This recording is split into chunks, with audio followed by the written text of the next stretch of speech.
Thank you so much for joining us. I'm Corey Chambers. And I'm Shirley Chan. This horrific attack happened this afternoon in Brooklyn. Pix 11's Katie Corrado is live in Sunset Park with the very latest on this story. Katie. Shirley, Corey, good evening to you both. There are still people waiting to get back inside the apartment building where this happened because it remains a crime scene. A 43-year-old mother of two killed in a hammer attack. Her 5-year-old son and 3-year-old daughter are in the hospital fighting for their lives. A man who lives in their apartment is now in police custody, and a neighbor tells me she heard bad fighting in the days leading up. And their arguments, they were pretty intense, and apparently it was intense enough for him to pick up a hammer and just bash him in the head.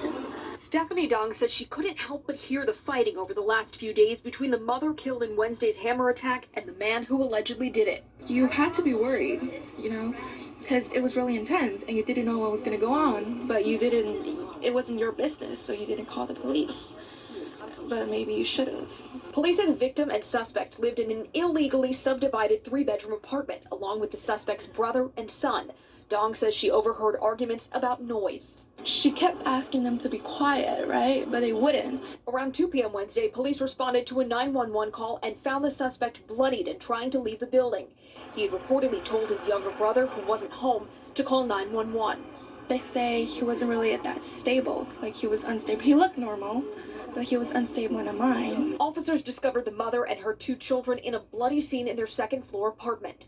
Chief of Patrol John Schell summed it up as, "It was horrific, and a senseless act of violence." Both the suspect and victim are Fujianese, part of a tight-knit local community, now left stunned. Most Chinese here are really quiet, and they try to stay out of trouble. It's very rare in our community. Very rare in our community to have this kind of violence. And we're told that the victim's husband he works out of state at a restaurant. He is in the process of now coming home after this senseless tragedy. And again, a man who lived with the victim and her 2 children, now in police custody. No word yet on charges.